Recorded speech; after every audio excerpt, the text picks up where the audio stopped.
ও 12 বছর পরে ঘুরলো রে তোর নৌকা খানি হায়। ও 12 বছর পরে ঘুরলো রে সওদাগরের নৌকা খানি ভাই। 12 বছর পরে ঘুরলো রে সওদাগরের নৌকা খানি ভাই।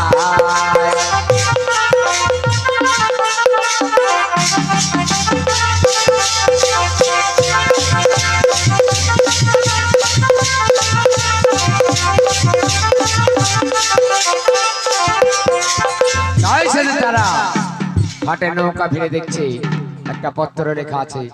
সেই পত্রে লেখা আছে যে বাচ্চার বাড়ি বাচ্চা হবে, সে আমাদের ডঙ্কায় বাড়ি দিবে, আমাদের মেজবানে খানা গ্রহণ করবে।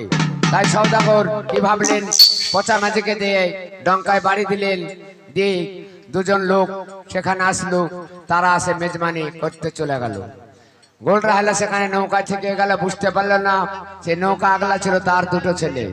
সেখানে নাবালক সন্তান কোনো গল্পই জানতো না, তাই তাদের নিজের জীবন কাহিনী বলেছিল যে একজন বাদশা ছিলেন, সে বাদশা ইমানদার বাদশা, কোনো ধনী কোনো ফকির সাহেবকে এক মুষ্ঠ ভিক্ষা না দিয়েই তার সদ্যজাত শিশু সন্তান থেকে এক ফোঁটা পানি পর্যন্ত গ্রহণ করতে দিতেন না। একদিন এক ফকির সাহেব সেই বাহারামকে পরীক্ষা করার জন্য এসেছিল যে তার কাছে দুটি ভিক্ষা নেবে, একটি হচ্ছে তার রাজ্য ভিক্ষা, অন্যটি হচ্ছে ইমান ভিক্ষা। বাদশাহ তার বেগম গোল রাহেলার সঙ্গে আলোচনা করে সেই ফকিরকে বাদশাহ স্টার্ট ভিক্ষা দিয়েছিল। এবং সেই বাদশাহ বাহারাম সেদিন সে রাজ্য থেকে ফকির সাহেব তাড়িয়ে দিয়েছিল। এই গল্পটি তারা দুটি ভাই সারা রাত্রি ধরে করছিল। আর এদিকে গোল রাহেলা সে বজ্রায় বসে মনে মনে ভাবছিল হয়তো এই সন্তান দুটি আমার। তাই সেদিন ছলনা করে সওদাগর মশাইয়ের কাছে সেই সন্তান দুটির বিচার চেয়েছিল। তাই দেখুন কি বলছে, তারা সে বিচার করেই বলল, তোর চরণের ধুলি সাহেব বাবা তুমি আল্লাহর ওলি, ভক্ত গুণে চাই গো বাবা চরণের ধুলি, সাহেব বাবা তুমি আল্লাহর ওলি, ভক্ত গুণে চাই গো বাবা চরণের ধুলি, সাহেব ভাজা বাবা আল্লাহর ওলি।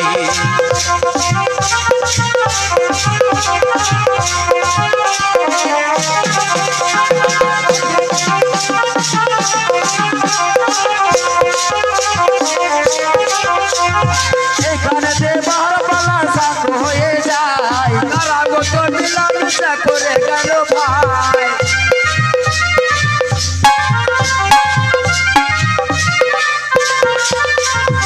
এখানে যে বারবালা সাথ হয়ে যায়, ভুল ত্রুটি হলে পরে ক্ষমা করবেন ভাই, ভুল ত্রুটি হলে পরে ক্ষমা করবেন ভাই।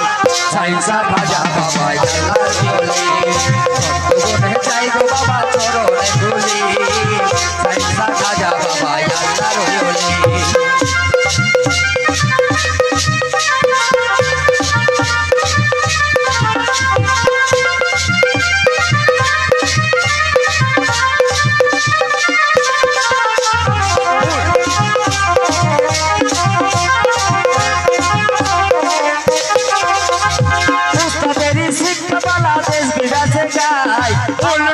হলে পরে ক্ষমা করবেন ভাই।